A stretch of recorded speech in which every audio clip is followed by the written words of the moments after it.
Alors, on rencontre Jean Dion, de la section sport du Devoir, à lui tout seul. Allô, Jean? Salut. Tu as commencé dans la salle de rédaction à Montréal, puis après, tu t'es expatrié à Ottawa pendant quelques années. Comment t'en es venu à devenir le chroniqueur sportif du Devoir par la suite? À l'époque, il n'y avait pas... Il n'y avait personne dans la salle qui s'intéressait vraiment au sport, de sorte que le directeur d'information, quand il y avait un sujet particulièrement chaud dans le monde du sport, 2 ou 3 fois par année, il m'appelait et disait « Peux-tu nous faire un truc là-dessus? » De sorte que quand je suis revenu de la chronique parlementaire, bien, on m'a demandé de faire d'abord une chronique sportive 1 fois par semaine, puis ensuite 2 fois par semaine, et c'est comme ça que je suis devenu, disons, chroniqueur permanent au sport. Vu de l'extérieur, là, si tu arrives en tant que journaliste du Devoir, est-ce qu'il te regarde comme une étrange bébite?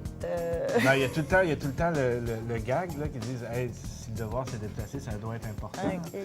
Mais évidemment, je ne peux pas affronter ou me mesurer à des sections sportives qui comptent 10, 15, 20 journalistes. C'est évident, on ne peut pas faire la même chose. Alors, c'est plus dans le regard et dans la façon de traiter les choses que je peux faire ma niche dans ce domaine-là. Et le plus beau compliment qu'on puisse me faire, qu'on m'a déjà fait, c'est de dire je m'intéresse pas au sport, mais je vous lis pareil parce que c'est le fun à lire. Et l'autre chose, principalement, ce sont tes chroniques. Et on peut dire que c'est une discipline risquée, la chronique, parce que c'est pas toujours facile à faire. Comment tu t'y prends? C'est quoi?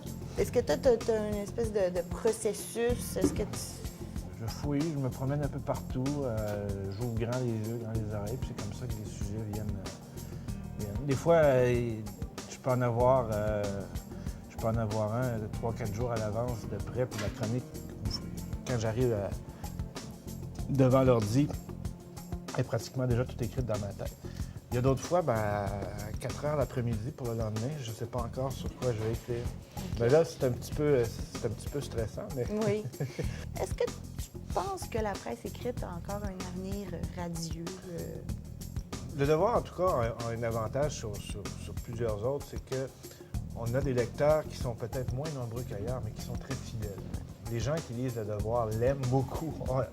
On le sait, nous, par les témoignages qu'on reçoit. Et donc, ça nous donne... et on a toujours vécu selon nos moyens, sans faire de grandes dépenses, sans exagérer dans nos ambitions. Donc, c'est un avantage qu'on a. Cela dit, je pense qu'on ne peut pas savoir ce qui nous attend. À moins de faire de l'astrologie ou des choses comme ça. Là. Je pense qu'on ne peut pas savoir où on s'en va. Les transformations sont tellement rapides et tellement profondes qu'on ne sait pas où on va être dans 5 ans, dans 2 ans, l'an prochain. Merci beaucoup, Jean Dion. Merci.